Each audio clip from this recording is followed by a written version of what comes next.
रात्री जे झालं ते विसरून जा. तो फक्त न कळत घडलेला एक प्रसंग होता. याबद्दल माझ्या मम्मी पप्पांना माहिती झालं नाही पाहिजे. नमस्कार मित्रांनो, स्वागत आहे तुमचं आमच्या चॅनलमध्ये. तुम्ही जर अजून आमचं चॅनल सबस्क्राईब केलं नसेल तर प्लीज चॅनलला सबस्क्राईब नक्की करा.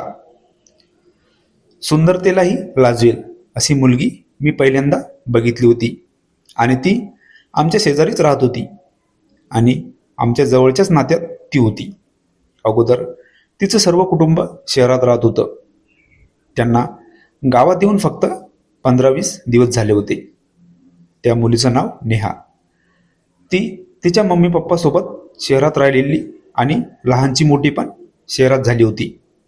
एका नात्याने नेहाचे पप्पा माझे मामा लागत होते. नेहा तिच्या मम्मी पप्पांना एकुलती एक मुलगी होती. तिला जेव्हा पहिल्यांदा मी बघितलं होतं तेव्हाच माझं मन तिचं झालं होतं. नेहाचे पप्पा त्यांना काही पण काम पडलं तर ते मला बोलत होते. जेव्हा जेव्हा मी त्यांच्या घरी जात होतो तेव्हा माझं लक्ष फक्त नेहाकडे असायचं आणि तिने हे नोटीस केलं होतं की मी तिला बघत असतो. हळूहळू नेहा पण माझ्यासोबत बोलत होती आणि तिने माझ्याशी मैत्री पण केली.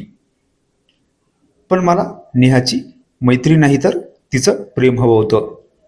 पण माझ्यामध्ये तेवढी हिंमत येतच नव्हती की मी तिला प्रेमाबद्दल बोलावं. पण नंतर मी विचार केला की प्रेमाची सुरुवात तर मैत्रीपासूनच होते. नेहाचे पप्पा माझ्यावर खूपच भरोसा करत होते आणि एकदा त्यांना काहीतरी अर्जंट कामासाठी शहरात जायचे होते. रात्री ते जाणार होते. नेहाचे मम्मी पप्पा दोघे पण. नेहा तर एकटीच होती घरी. त्यांनी मला बोलवलं आणि नेहासोबत थांबायला सांगितलं. मी रात्री नेहासोबत थांबणार होतो. नेहा मला म्हणाली, आपण सोबतच जेवण करूया. आम्ही सोबत जेवण केलं. नंतर नेहा किचनमध्ये काहीतरी करत होती. मी किचनच्या दारापुढे उभा होतो.